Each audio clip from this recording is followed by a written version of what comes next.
Oh, right.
Hello,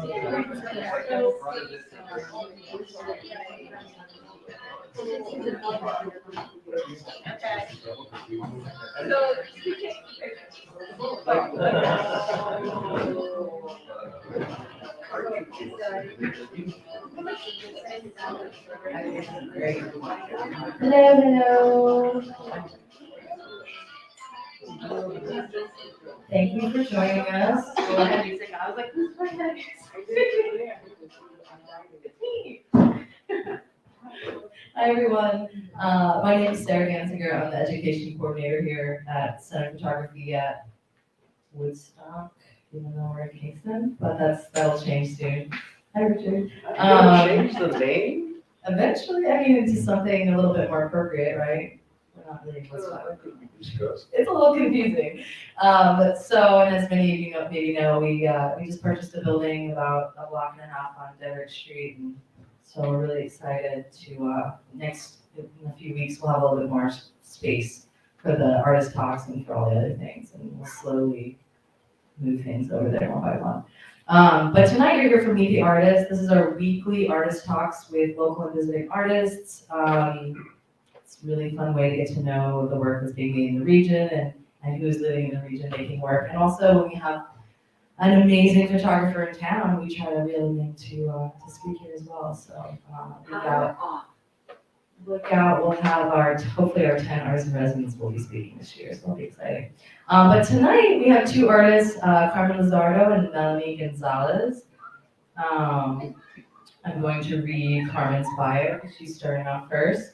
Carmen Lizardo is a Caribbean artist born in the Dominican Republic. She holds a BFA in photography and an MFA in digital art from Pratt Institute. For Lizardo, using multiple media is an essential part of her work, particularly alternative photo processes, printing, printmaking, drawing, and video work. Lizardo's work has been exhibited nationally and internationally. She has received several awards, including a Women's Studio Workshop Book Production Grant, a New York Foundation for the Arts Fellowship, nominated both painting and photography, wow, the Academy of Arts and Letters, and an Infoco Fellowship. Lizardo is one of 5 American artists of Latino descent awarded an international travel and production grant from the U.S. Department of Cultural Affairs. Her works and process are included in 2 academic books, Gum Printing, a step-by-step manual highlighting artists and their creative practice, and the Book of Alternative Photographic Processes. Lizardo is faculty at the State University of New York at New Paltz. We're really lucky to have Carmen here. Please give her a warm welcome.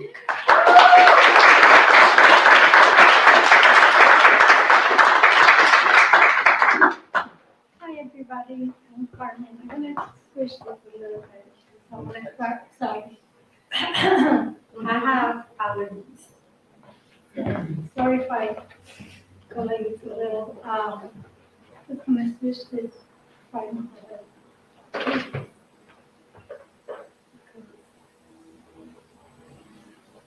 I'm having a little technical issue here. What do you need?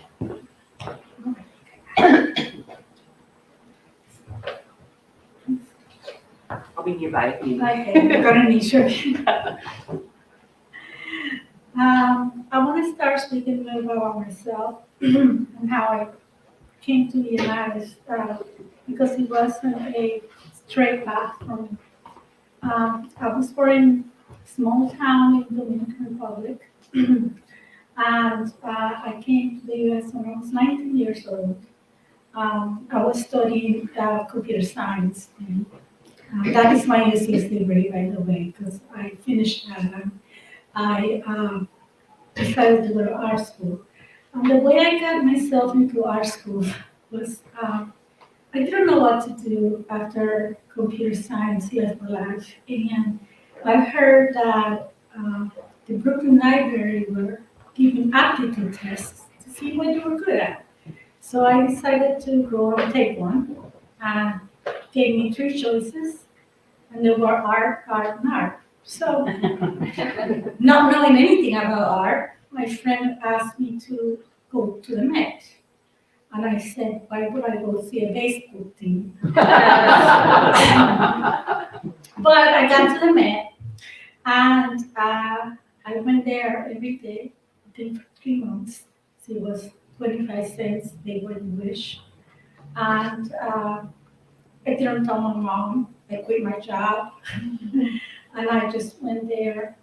Then I found myself at Crime Institute because it was in Brooklyn and it has trees. And really, I just love that it had a campus and it had nature in it because I grew up with so much of it.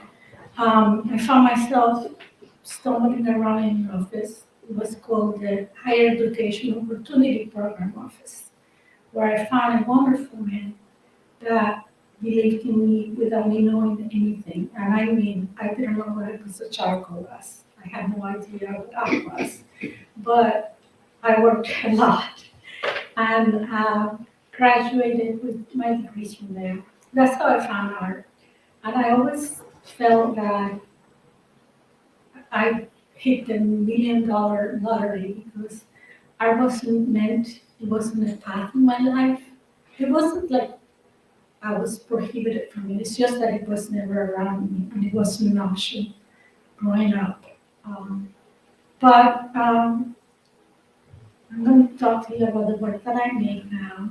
I work in multiple pieces at the same time, different series. I work in series, but they are related a little bit. And I work with them at the same time. And usually my work is ongoing because I go back and forth in making them. But in my work, I weave personal stories and political cultural narratives about immigration and race, and how that relates into the world and the world that I live in. I think that the issues of immigration and race, when it comes to artists making work like that, can be perceived as personal issues. And I think that's dangerous because then it denies experiences that are not only exclusive to me, but that are also happening to other people. And I have found that a lot in my path, in where the work I always have been perceived as something that belongs just to me. I'm going to talk to you about the series Americana. And in Americana, I traveled through the US, the Dominican Republic, and I took pictures in different places that I went to. This is my Photoshop images. I'm going to show you the ones that are not. But I saw this truck and these two trucks going. My husband was driving, and I took a picture from the dashboard, and I couldn't resist. It was just too good not to take the picture. And this was in Mississippi. I took this picture in Boys Ranch, Texas. What I found taking these pictures is that we're indistinguishable from places in the Dominican Republic that I found. I also I never felt particularly engaged in taking pictures of landscapes or interiors, but when I saw these places, I wanted to save them and recognize them because they were unglamorized. And they were so unglamorized America. That reminds me of this abandonment that related so much to the issues of immigration and how the images that individuals seen and not seen in this country. So this series of pictures were taken in the Midwest, in the South, in different areas. This is taken in Dallas. And I'm going to go rather quick because I have this few different bodies of work that I wanted to show today. I feel that our need to express ourselves becomes kind of even more important so when we feel that we're endangered.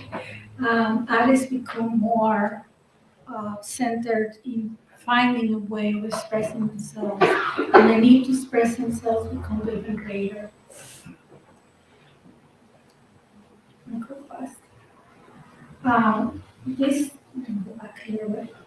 This picture was taken in the Dominican Republic. This was taken in the Black Belt in Alabama. in a place going out of business. This was the first picture I took with the American flag series and flags right here. I carry this flag with me, and I carry this flag genuinely as a safety net. These are not necessarily criticism of the American flag. This is more of an acknowledgement, of a belonging, of trying to find place and placement within a place that sometimes, or all the times, has told me that there's an issue of there's an issue of belonging and placement in this country for me. This was taken in Dominican Republic. This is also taken in Dominican Republic. This was in Amarillo, Texas, and I was carrying both of my flags then. I found these places and they to me belong like stages, but I found them the way they are. I did not Photoshop these places. They were authentically there. This was also in my country. In my work, I use myself as a subject and an object to describe what's inside. I don't see the world unless I'm outside of myself. I don't consider these self-portraits. I consider myself as an object, as the places and the environment is around me. Sort of like a pole that's holding these flags together. This was a Chinese restaurant, abandoned Chinese restaurant in Opelika, Alabama.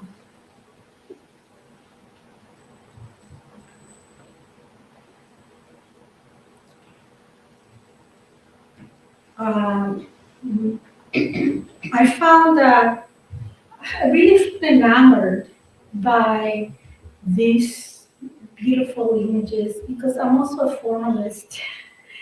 More and foremost, when I look at a place or when I look at an image, I look at formally how the picture is composed together. Then I go inside the picture and I have no idea what it's going to look like until I see it again. And it gives me information in what the meaning of the work is. This is the only picture I have in where there's somebody else besides me in the photograph. And I was in my country, this is in the Dominican Republic, and I was sitting on the ground and I had this flag kind of folded and there was all kinds of issues of people like throwing things at me. This is not easy right away. People get annoyed, they get offended. The police have been called when I've been in these abandoned places. But this young man came by and asked me if he could hold this for me. So can I hold this for you? And I said, oh, absolutely. And it was this kind of moment of understood. It was a moment of understood.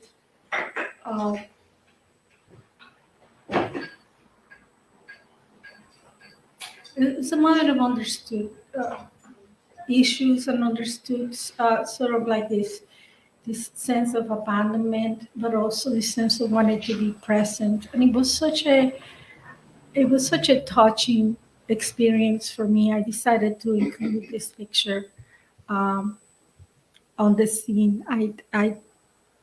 I took this picture in Amarillo, Texas, and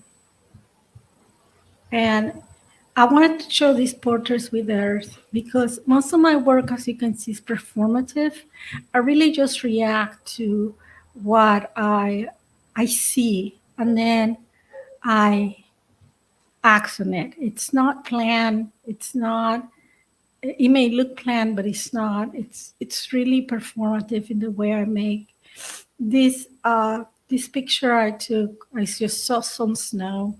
And I think things are beautiful, and that's why I do them. And I thought this palo snow was so beautiful. I just took it and put it on my face. And that's what happened. And I put a little map of, this was in New York, outside my home, actually, here in Kingston. And I put a little map of the here in New York State. This was outside my home in New York State. I call it Silver Earth because it looks silver. This was Black Earth. This was in Alabama.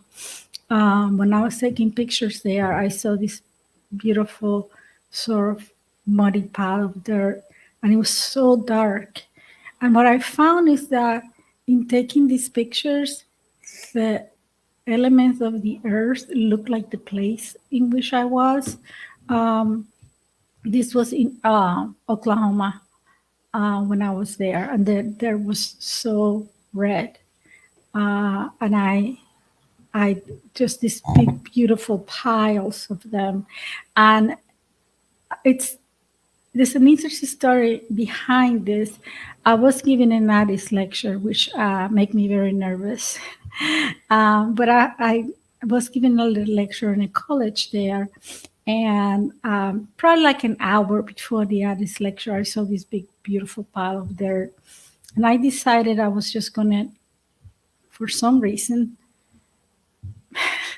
bend down and put all this dirt right before my artist lecture, which then I washed my face. But we made these beautiful prints in between that we put in the artist lecture, and it made the work feel alive and there and present. So it made me a little bit less nervous because I can speak about something that I just made.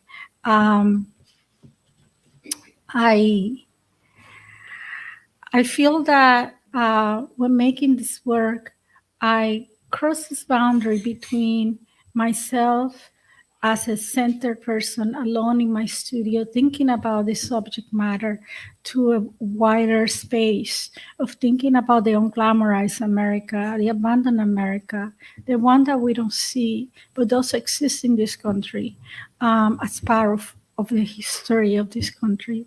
And the disfranchisement of that America, and the disfranchisement of the immigrant in America, and part of how we want to be history, part of how we want to become history.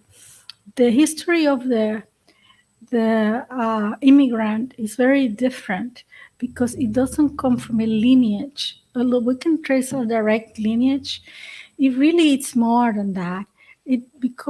Our family tree becomes really complex. It becomes a tapestry of memories. It becomes a tapestry of broken pieces of memory and time and objects. And we form this history that is centered upon that.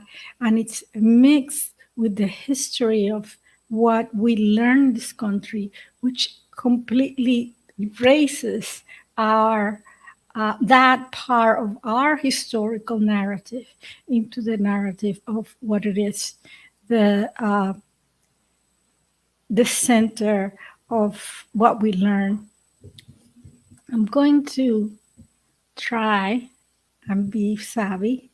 Ooh, I was able to do it. And I'm going to go to another series. It's called Swallow the River. And in Swallow the River, I found myself doing this during COVID. I found myself doing 2 series in COVID, but I found myself doing this one first in COVID. And I had a book of unknown, unidentified African-American woman. And I had also some documentations from my own life.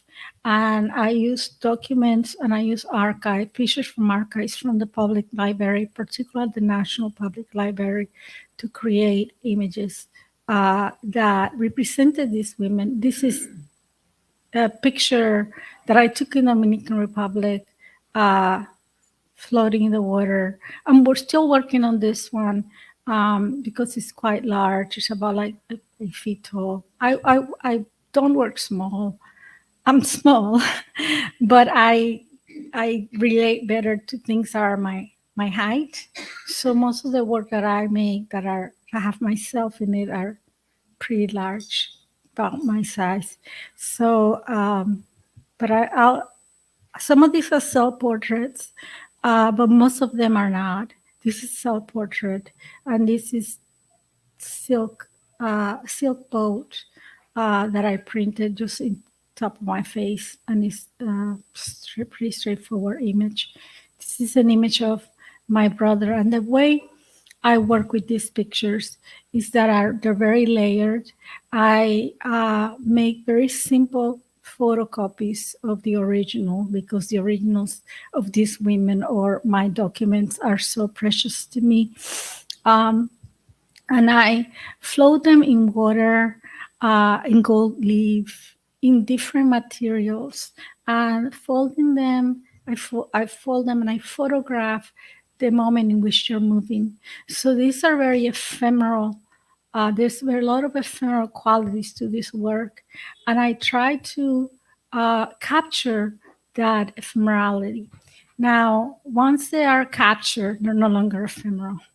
And I'm trying to make this one of a kind, really undeniably present women. And I take them, I print them in transparency, flip them backwards, and then work further behind them with collage and more gold leaf, and that's how they become who they are. They're also large in scale, particularly because I really want people to acknowledge the existence of these unidentified women, which I want to give name to or presence to in this world. Some of them these are part of my own personal archives. Some of them I have acquired through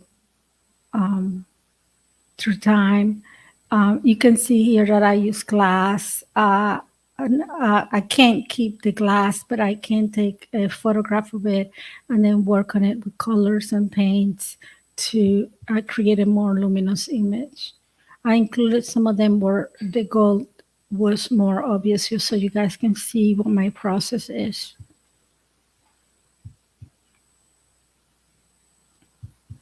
Working with these images are kind of magical to me because I see them being born. I see them being growing, and I see them being grown, and they're like this ephemeral quality turns into this real quality of embodiment. This is the last image I'm going to show. She's called my first lady, and this is the first nun, believe it or not, and it just says first nun when I found it, and I decided to. It was a black and white image, and I decided to give her color in her dress and give her gold around her. So that's my first lady. I am going to go to a different one. And this work that I'm going to show you now, I'm not going to speak a lot about it because it's ongoing, it's new, but I wanted to show something in which I was working currently. And they're a mixture of self-portraits and portraits that I have taken of others. So this is Stephanie. And they really speak about solitude, issues of sadness sometimes.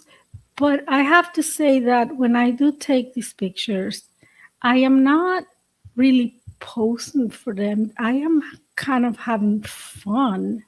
I'm playing. Usually they're very playful. Usually it's what I'm wearing. I'm very grounded when I take photographs. I usually do not wear shoes, and this is something that is really important for me. I need to feel really rounded to this earth. I think it's part of my idea of duality, of feeling that I belong or don't belong, and I play with things that are really around me, really around me.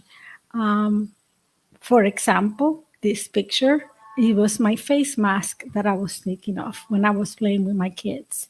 And I just took a picture and it turned into this. Um, this picture is a funny story. This is my part of my Christmas tree. It's called Hungry.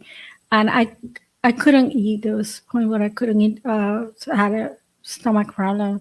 And I was really hungry, you guys. So I saw my Christmas tree and I'm like, I'm just going to stuff this in my mouth. And I took this picture. So they're really performative. They're really reactive. I really don't plan any of the work I made. This is lit. Oops, sorry. Again, more of my face mask. But I think with this work, I really speak a lot about some different, like private mental issues, really private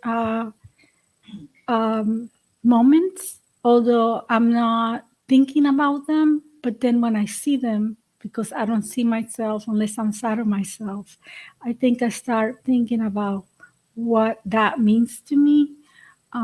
I think these are the only ones that I really consider personal. On like the other ones that I feel like I'm more of an object in the work. I think I'm really the subject in this work. And they all tend to be really dark or very light. I tend to control value a lot.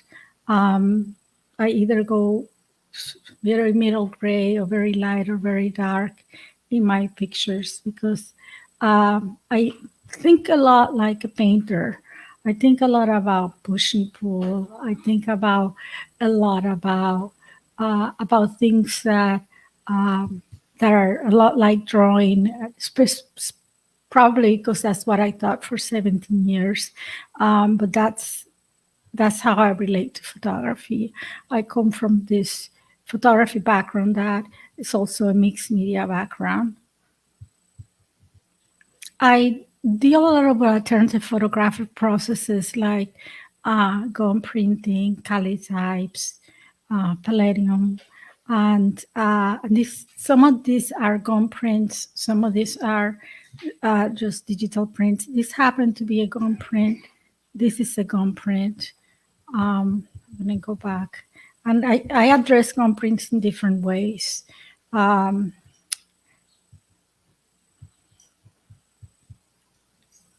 So some of these are gum prints, some of these are not.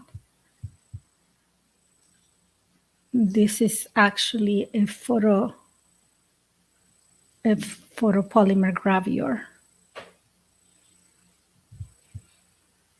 And this right here, it's really a truly mixed media. I started with a photographic image and I just put it all aside and took some pencils and some watercolors and finished the image itself. So it's really a true hybrid.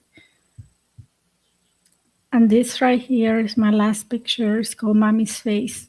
And it's really a picture of my mom merged with my face. And it's both drawing and gum printing. And this is my presentation. Thank you so much.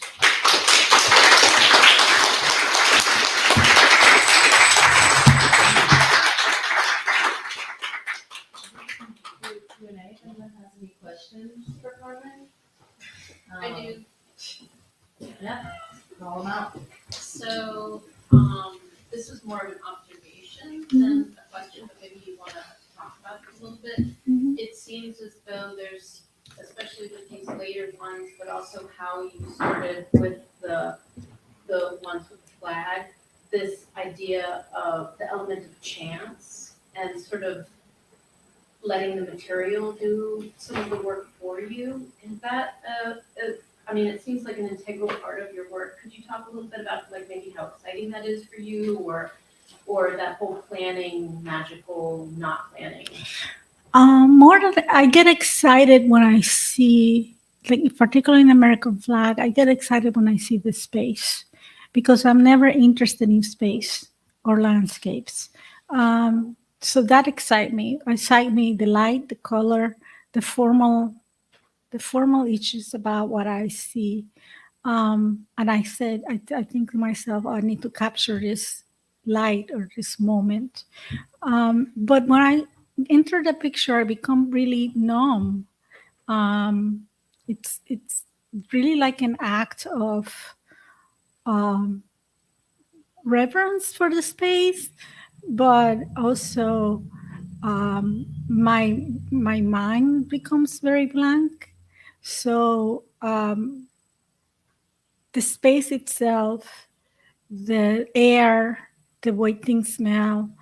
I know that when I'm in my country, in Dominican Republic, where I live, smell. I'm from sugarcane land, the Caribbean, in that part of the Caribbean, and it smells like sugar and it tastes like salt, and it's such a different feeling for me in where I'm there. But then I find spaces that are so familiar.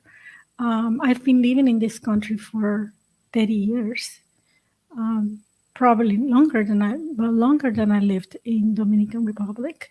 So there's different kinds of smells and light that I react to, but then there's also so much similarity to And how does that relate to these newer pieces that seem to be so much about material? You know, the textures and the materiality and that chance that's happening in them. So when I Which is take very painterly to me. right, so when I take those photographs, I'm glad that you observed that. When I take those photographs, they're sketches. Pictures don't look anything like that. I see the picture and because they're pretty candid. I mean, they're really this, and I'm playing, and then I look at them, and they become a sketch to what they will be, and it's really when I'm burning and dodging for photographer, I really am not thinking about those terms. I'm really thinking about how a drawing works in terms of value, and that's really my thought. I'm not a big conceptual artist, in terms of like I don't have brilliant ideas. I just have an image, and I react to that image, and I come to that image from my background, but really I react to them in those ways in terms of materiality and physicality, and in real life they do look very much like drawings. Yeah. Anybody else? I had a question online for Judith. She was wondering if in your second project of the unidentified woman, if they're printed on silk. No, they're not. They're actually printed on a transparency material that I can turn around and I can work more and you can see through it. So they're very luminous because I have gold leaf and I have different materials that you can see through it. I like glitter a lot too. So I use a lot of glitter.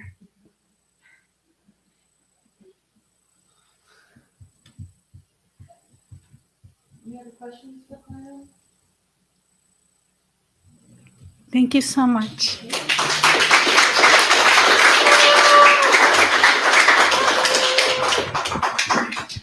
Thank you, Carmen. That was wonderful. You did great. Yes. Let's take a little break, shake our legs, get some coffee. It always much louder up here than I realize. And some babka. I think I see some on the table still. So if you rush, you can get some. And then we're going to come back and Melanie is going to present, and I think it's going to be a little bit more mobile. Like I think we're going to start by looking at something outside, and then we'll come in and sit down. So if you're feeling adventurous, we're going to start outside. Otherwise, you can wait for us to come back in. But in the meantime, the bathroom's in the back, water, tea, coffee. We'll be back in like 5 minutes. Cool.